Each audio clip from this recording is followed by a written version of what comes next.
En 2007, le magazine Forbes a désigné Oprah Winfrey comme la personnalité noire la plus riche du monde, avec une fortune estimée à plus de 1,5 milliard de dollars. Cependant, cette même année, un homme encore peu connu en dehors du Nigeria a fait une déclaration surprenante. Il affirmait être bien plus riche qu'Oprah Winfrey, avec une fortune estimée à plus du double de celle de l'animatrice américaine. Cet homme, c'est Aliko Dangote. L'un des hommes les plus influents, les plus puissants de ce monde, la première fortune du continent africain. Il s'agit, chers téléspectateurs, d'Aliko Dangote à la tête du groupe Dangote.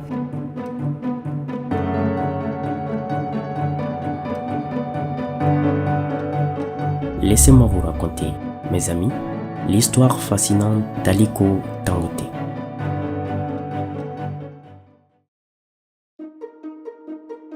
Aliko Dangote est né le 5 mai 1957 à Kano, dans le nord du Nigeria, au sein d'une influente famille commerçante Hausa. Son père, Mohamed Dangote, était un riche exportateur d'arachide. Suite à sa mort en 1966, Aliko fut pris en charge par son grand-père maternel, Sanusi Dantata, un homme d'affaires influent et fils d'Alassane Dantata, autrefois considéré comme l'homme le plus riche de l'Afrique de l'Ouest.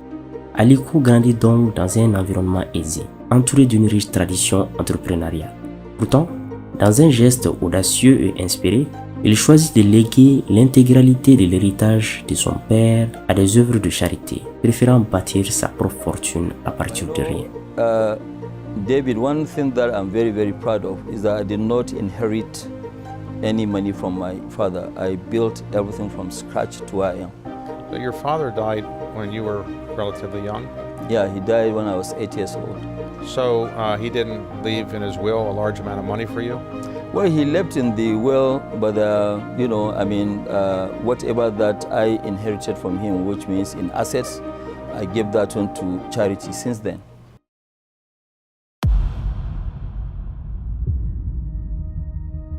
Dans les années 70 et 80, le Nigeria connaît un boom pétrolier fulgurant, notamment à partir de 1973 lorsque les prix du pétrole s'envolent sur les marchés mondiaux.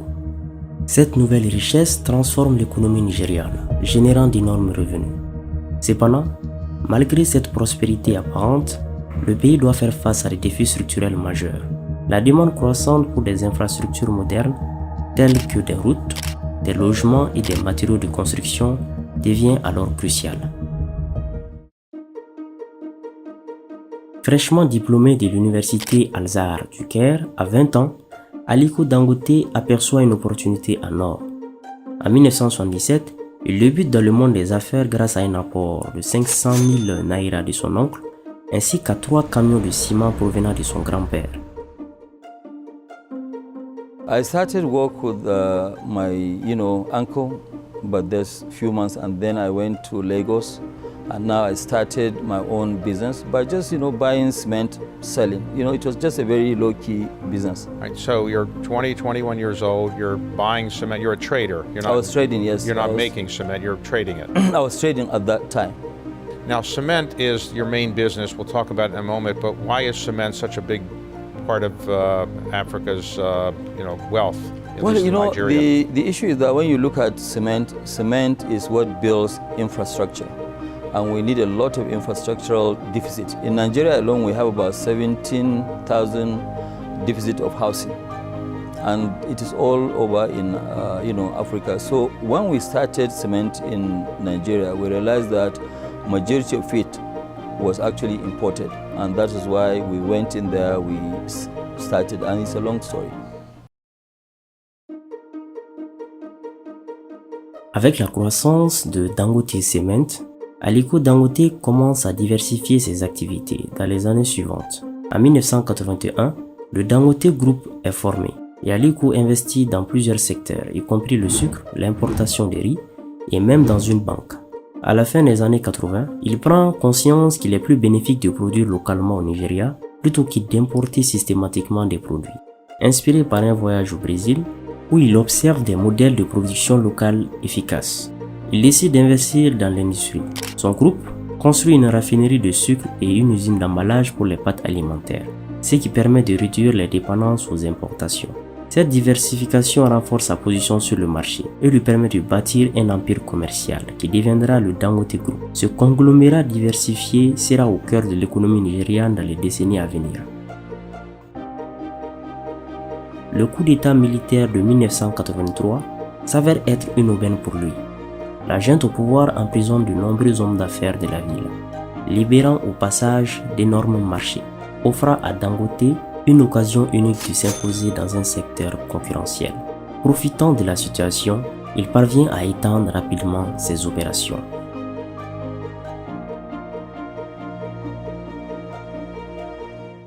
Is diversification the key of your success? From cement to pasta, for example. Yes, it is the success to our business. You know, there's actually no business that you don't expect to have issues or problems. But if you have various types of business, it will be very difficult to now have problems all over in what you are doing. You know, because we are not only in cement, we are in foods, we are in cement. So if food is not doing well, cement will do well. Now we're in oil and gas, then petrochemicals. We're also in fertilizer, we're in construction. So there are several other businesses that we have within the group, which is making us a fully diversified group. En 2007, Aliko Dangote introduit 2 de ses 13 sociétés sur le Nigerian Stock Exchange, valorisant ses parts à environ 10 milliards de dollars et faisant de lui l'homme le plus fortuné du continent africain. You made your first million or 5 million. Well, how we deal with that? When you made your first million or 5 million? Or you know, the way it is that when you first start business, your target is to make your first million. You know, okay, fine, I did that. But you know, after a year or so, I realized that look, I have much more than 12, 13 billion, and I said, okay, fine, all these numbers are just reaching numbers, and one day I went to a bank, at that time there were no restrictions of this, and I wrote a check and cash $10 million, and I took it home. For yourself? For myself, yes. You cashed $10 million from the bank? Yes. Yes, and took it? I put it in the boot of my vehicle, and I went home, and I open it and I look at 10 million. I said that, okay, fine, now I believe I have money.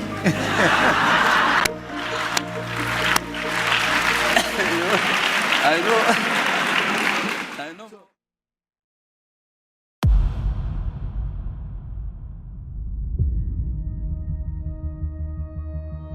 Cette énième pénurie de carburant au Nigeria, le pays producteur de pétrole, continue d'importer la majeure partie de son essence, faute de raffinerie.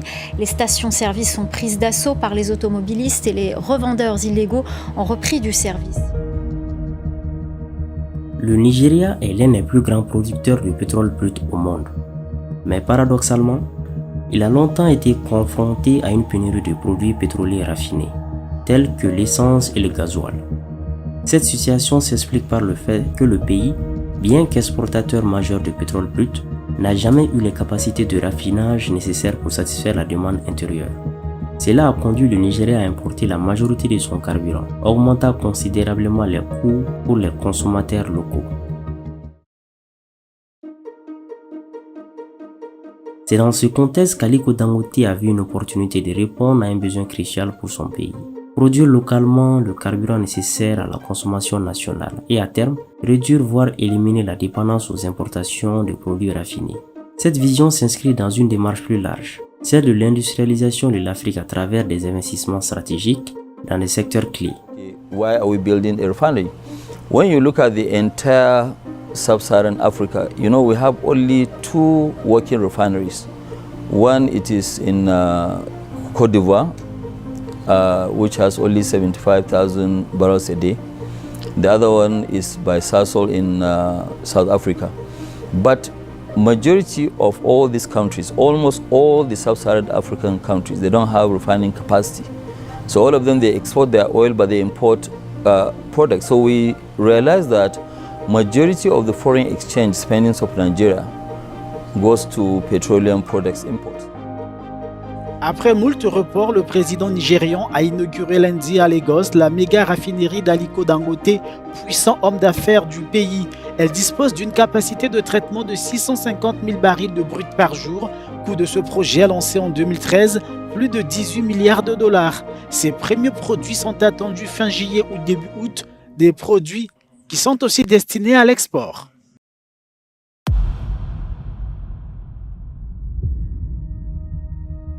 Depuis l'inauguration de la raffinerie, plusieurs défis se sont posés, mettant en lumière les complexités du secteur pétrolier nigérian. Au début, Dangote avait accès seulement à 10% de la production de pétrole brut au Nigeria, ce qui limitait considérablement les capacités opérationnelles de sa raffinerie. Cette situation était due à un manque d'accord clair avec le gouvernement, ainsi qu'à une concurrence accrue sur le marché. La situation a été exacerbée par le climat politique actuel, où le gouvernement nigérian a pris des décisions qui sont moins favorables à l'industrie pétrolière. Dangote lui-même a exprimé son mécontentement face à l'absence de licence d'exploitation, ce qui complique la croissance de son entreprise. Il a également fait une déclaration marquante en comparant le secteur pétrolier à celui de l'illicite. Je ne me serais jamais lancé dans ce projet si j'avais su dans quoi nous allions nous engager. Honnêtement, nous n'avions pas la moindre idée de ce dans quoi nous nous engagions et c'est pourquoi dès le départ nous avions lancé 31 projets simultanément. Rien que cet exemple suffirait à donner des cheveux blancs et des maux de tête. Désormais, nous sommes au milieu de la mer. Si nous arrêtons de nager, nous coulerons. La seule option est de continuer à nager, peu importe l'état de fatigue.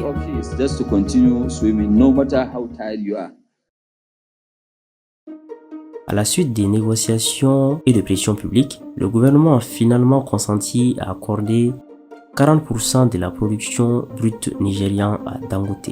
Cette augmentation significative a été saluée comme un tournant majeur pour la raffinerie, le permettant de fonctionner plus près de la capacité maximale de 650 000 barils par jour. Cet accord a non seulement renforcé la position de Dangote sur le marché, mais a également soulevé des questions sur l'équilibre entre la concurrence et le soutien gouvernemental dans un marché déréglementé.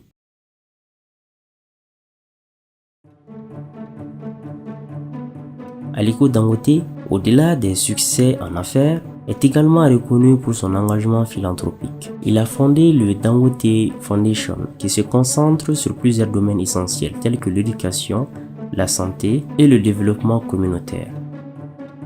En 2017, Dangote a collaboré avec Bill Gates pour intensifier les efforts de la lutte contre la malnutrition et les maladies dans le cadre de la Global Goals Initiative. Cette collaboration vise à mobiliser des ressources pour des projets de santé qui bénéficieront aux communautés les plus vulnérables en Afrique. I'm here with my friend Aliko Dangote. A lot of people they are not really aware of the malnutrition issues that we have in Nigeria.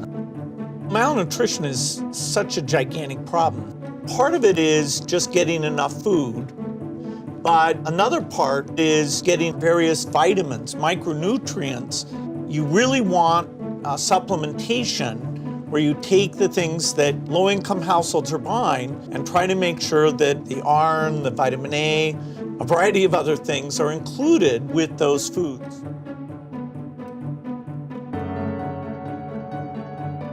So if I want to be the next Dangote of Africa, what advice would you give me? What do I need to do to become you? That's a very, very tough one. You know, maybe I might have to charge you. Lesson number one. No, I mean, to be serious, if you want to be the next Dangote, is that you have to have a very big heart. You have to take quite a lot of risk, calculated risk. First of all, you have to make sure that you're honest. You must make sure that you don't destroy the name, you know, because your name is very important. That's the most valuable asset that you have going forward. Because if you don't have a good name, even the banks, doesn't matter how big you are, they're not going to touch you. True. At all. So you must make sure that you have a very, very good name. And number three, you have to make sure that you say that, look, nothing is impossible. Once you say that, yes, nothing is impossible, it means that you can actually achieve that target. Don't go to, you need a bit of luck, but hard work is key.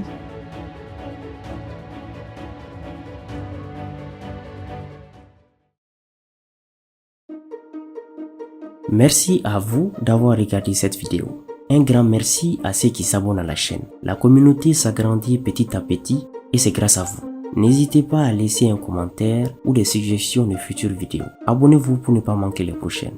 À très bientôt pour une toute nouvelle histoire.